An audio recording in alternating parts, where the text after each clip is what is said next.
Les canalisations, le toilette. Elles sont deux femmes, à la tête d'une entreprise de plomberie, chauffagerie et électricité.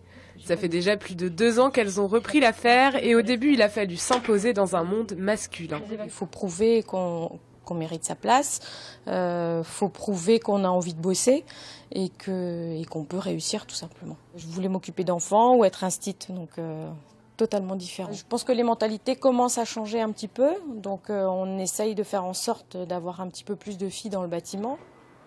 Sur le chantier, Sandrine Guerrier est à son aise. Après une reconversion il y a 8 ans dans l'électricité, elle ne se voit pas ailleurs que sur le terrain. Et les plaisanteries graveleuses, les mains aux fesses, j'y ai eu le droit. Après, il faut le prendre avec beaucoup de recul et mettre les choses au clair. Et depuis, j'ai plus aucun souci.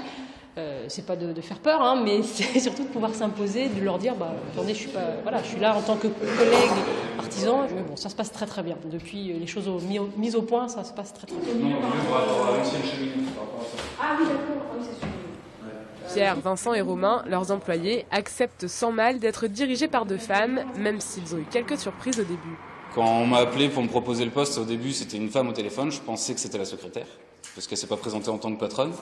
Mais non, après j'ai eu aucun souci là-dessus, aucun problème. Ça change, même, je sais pas, la vision de travailler, juste comme ça, les hommes sont beaucoup plus bourrins, les femmes sont plus délicates, on va dire, dans le travail.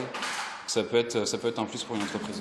Les 2 chefs d'entreprise se sont désormais fait une place. Elles interviennent aussi dans les collèges et les lycées. Sandrine et Carole y expliquent aux jeunes filles que leur bonheur professionnel peut aussi passer par des métiers traditionnellement réservés aux hommes.